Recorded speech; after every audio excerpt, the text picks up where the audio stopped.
first. So you've got the superior vena cava up at the top. The first branch that comes off is going to be the internal mammary or your internal thoracic. And it's going to go up and it's going to feed the front portion of the ribs. Okay, so you can call that internal mammary or internal thoracic. Now as you follow that vena cava up, you can see it's going to Y or turn into a fork. These little forks that you see, those are called the brachiocephalic veins.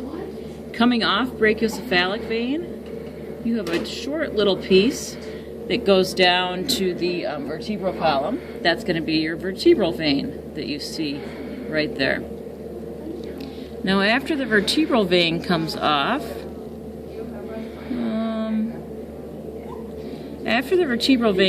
then we look for a vessel, a thin vessel that goes to the neck.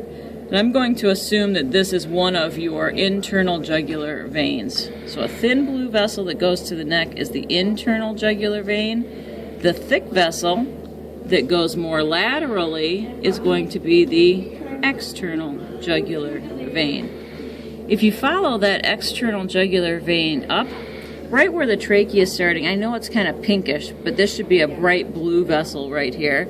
That vessel that you see there is called the transverse jugular vein.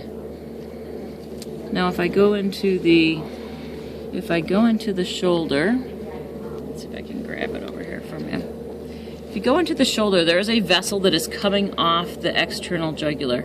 And that blue vessel that you see right there is called your transverse scapular vein. It's kind of going into the top of the shoulder. Okay, transverse scapular vein. Again, versus the transverse jugular vein, which is up in the neck. Now, as soon as that external jugular vein comes off, brachiocephalic ends right here.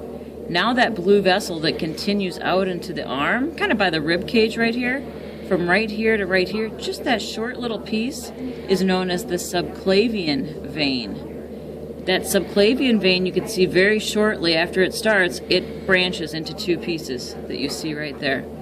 The first piece that goes down and goes towards the bottom of the shoulder, that is referred to as the subscapular vein.